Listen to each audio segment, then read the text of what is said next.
ತುಂಬ ಜನರಿಗೆ ದುಡ್ಡಿಲ್ಲ ಅನ್ನೋದೇ ದೊಡ್ಡ ಸಮಸ್ಯೆ ಆಗೋಗಿದೆ. ತುಂಬ ಜನರಿಗೆ ಅಯ್ಯೋ ನಾವು ಎಷ್ಟೇ ಸಂಪಾದನೆ ಮಾಡಿದ್ರು ಅದನ್ನು ಉಳಿಸ್ಕೊಳ್ಳೋಕ್ಕಾಗ್ತಿಲ್ಲ ಅನ್ನೋದೇ ದೊಡ್ಡ ಯೋಚನೆ ಆಗೋಗಿದೆ. ದುಡ್ಡಿಂದ ಏನನ್ನ ಪಡೆಯೋಕ್ಕಾಗಲ್ಲ, ದುಡ್ಡಿಂದ ನಾವು ಯಾವುದನ್ನ ಪಡ್ಕೊಳ್ಳೋಕ್ಕಾಗಲ್ಲ. ನಮ್ಮ ಜನ ಏನು ಹೇಳ್ತಾರೆ ಇದ್ರ ಬಗ್ಗೆ ತಿಳ್ಕೊಳ್ಳೋಣ ಅಂತ ಬನ್ನಿ. ದುಡ್ಡಿಂದ ಮೊದಲು ಹೇಳಬೇಕಂದ್ರೆ ನೆಮ್ಮದಿ ಸಿಗೋಕ್ಕಾಗಲ್ಲ. ಈಗ ನಾವು ಎಕ್ಸಾಂಪಲ್ ನಾವೀಗ ಸದ್ರಲ್ಲೇ ಮನೆ ಕಟ್ಟಿಸಿದ್ವಿ. ಮನೆ ಕಟ್ಟೋಕ್ಕೆ ಸ್ಟಾರ್ಟ್ ಮಾಡೋ ಮಾತ್ರ ದುಡ್ಡಿತ್ತು, ಮೀನ್ಸ್ ನಾವು ದುಡ್ಡಿತ್ತು ಅಂದರೆ ಒಂದು ರೇಜಿಗೆ ಅಟ್ಲೀಸ್ಟ್ ಮನೆ ಆಗುತ್ತೆ ಅಂತ ಅಂದ್ಕೊಂಡಿದ್ವಿ. ಆದರೆ ಎಲ್ಲ ಕೆಲಸಗಾರರು ನಮ್ಮ ಹಂಗೆ ಇರೋಕ್ಕಾಗಲ್ಲ, ಎಲ್ಲರೂ ಅವ್ರ ಪ್ರಾಬ್ಲಮ್ಸ್ ಬಂದೇ ಬರುತ್ತೆ. ನನ್ನ ಪ್ರಕಾರ ದುಡ್ಡಿಂದ ನೆಮ್ಮದಿ ಸಿಗೋಲ್ಲ. ಸಂತೋಷ, ಖುಷಿ, ನೆಮ್ಮದಿ ಎಲ್ಲ ದುಡ್ಡಿದ್ರೆ ಸಿಗುತ್ತೆ ಅಂತಾರೆ. ಆದರೆ ನಮಗೇನೋ ಅಂತ ಏನೋ ದುಡ್ಡು ಒಂದೇ ಇದ್ದರೆ ಸಿಗುತ್ತೆ ಅಂತ ಹೇಳೋಕ್ಕಾಗಲ್ಲ. ನನಗೆ ಒಳ್ಳೆ ಫ್ರೆಂಡ್ಸ್ ಸಿಕ್ಕಿದ್ದಾರೆ, ದುಡ್ಡಿಂದ ಸಿಕ್ಕಿದ್ದಾರೆ ಅಂತ ಹೇಳೋಕ್ಕಾಗಲ್ಲ. ಇಲ್ಲಿ ಬೆಂಗಳೂರಿಗೆ ಬಂದಮೇಲೆ ಎಷ್ಟೊಂದು ಜನ ಬರೀ 1 ಮಂತಲ್ಲೇ ನನಗೆ ದುಡ್ಡಿಂದ ಫ್ರೆಂಡ್ಸ್ ಆದರು ಅಂತ ಹೇಳೋಕ್ಕಾಗಲ್ಲ. 1 ಮಂತಲ್ಲಿ ಎಷ್ಟು ಚೆನ್ನಾಗಿ ಫ್ರೆಂಡ್ಸ್ ಆದರು, ಬೇರೆ ಬೇರೆ ತಮಿಳ್ನಾಡು ಎಲ್ಲ ಕಡೆಯಿಂದನೂ ಇದ್ದಾರೆ. ಎಲ್ಲರೂ ದುಡ್ಡಿಂದ ಏನು ಬರೋಲ್ಲ, ಎಲ್ಲ ದುಡ್ಡಿಂದ ಫ್ರೆಂಡ್ಸ್ ಅಂತ ಆಗಲ್ಲ. ದುಡ್ಡಿಂದ ಫ್ರೆಂಡ್ಶಿಪ್ ಗಳಿಸ್ಕೊಳಕ್ಕಾಗಲ್ಲ, ನೆಮ್ಮದಿ ಸಿಗೋಲ್ಲ.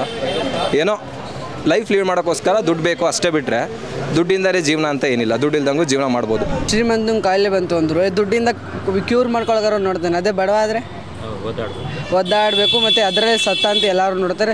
ಅದು ನಳ್ಳಲೇಬೇಕು ಕಾಯಿಲೆಯಿಂದ. ಅವ್ರ ಹತ್ರಕ್ಕೆ ಸಾಲ ಬೇಡಬೇಕಾಗುತ್ತೆ. ಅದೇ ದುಡ್ಡಿದ್ರೆ ನಾನು ಕ್ಯೂರ್ ಮಾಡ್ಕೊತೀನಿ ಅಂತ ನಂಗೆ ನಂಬಿಕೆ ಇರುತ್ತೆ. ಇಲ್ಲ ಕ್ಯೂರ್ ಆಗಲಿ ನಾನು ಸತ್ತೋಗ್ತೀವಿ. ಬಡವಾದ್ರೆ ನಳ್ಳಿ ಸಾಯ್ತಾನೆ, ಇವರು ಮೆಡಿಸನ್ ತೊಗೊಂಡು ಸಾಯ್ತಾರೆ ಅಷ್ಟೇ. ಇವತ್ತಿನ ಒಂದು ವಾತಾವರಣದಲ್ಲಿ ದುಡ್ಡು ಬೇಕು, ಆದರೆ ಎಲ್ಲದನ್ನು ದುಡ್ಡಿಂದನೇ ಗಳಿಸ್ಲಿಕ್ಕಾಗಲ್ಲ, ತಗೊಳ್ಲಿಕ್ಕೂ ಆಗಲ್ಲ. ಮನುಷ್ಯತ್ವದ ಬಿಟ್ಟು ದುಡ್ಡು, ಆದರೆ ಮನುಷ್ಯತ್ವಕ್ಕಲ್ಲ ದುಡ್ಡು. ಒಬ್ಬ ಬಡವ ಇರ್ಬೋದು, ಶ್ರೀಮಂತ, ಅವನು ಒಳ್ಳೆತನನೇ ದುಡ್ಡು.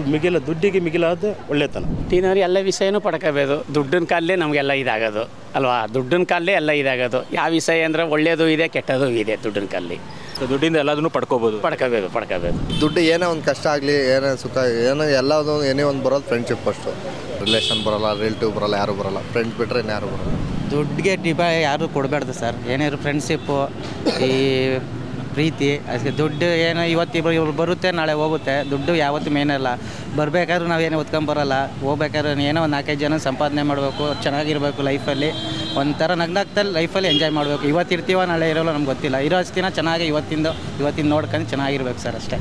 ದುಡ್ಡಿಂದ ಒಂದು ಒಳ್ಳೆ ಮನಸ್ಸು, ನಂಬಿಕೆ ಯಾವತ್ತೂ ಪಡ್ಕೊಳಕ್ಕಾಗಲ್ಲ, ಯಾವತ್ತೂ ಪಡ್ಕೊಳಕ್ಕಾಗಲ್ಲ. ಇದು ಒಂದೇ ಹೇಳೋಕ್ಕೆ ತಂದೆ ತಾಯಿನ ಯಾವತ್ತೂ ಪಡ್ಕೊಳಕ್ಕಾಗಲ್ಲ. ನೀವು ಎಷ್ಟೇ ಬಿಲಿಯನ್ ಕೋಟಿ ಕೊಟ್ರೂ ತಂದೆ ತಾಯಿ ಅನ್ನೋ ಪ್ರೀತಿ ಯಾರಿಗೂ ಸಿಗಲ್ಲ ಸರ್. ಆ ತಾಯಿ ತಂದೆ ಅನ್ನೋದು ಯಾರಿಗೂ ಸಿಗಲ್ಲ. ಫಸ್ಟು ನಾವು ನೋಡ್ಕೋಬೇಕಾಗಿರೋದು ನಮ್ಮ ತಂದೆ ತಾಯಿನ.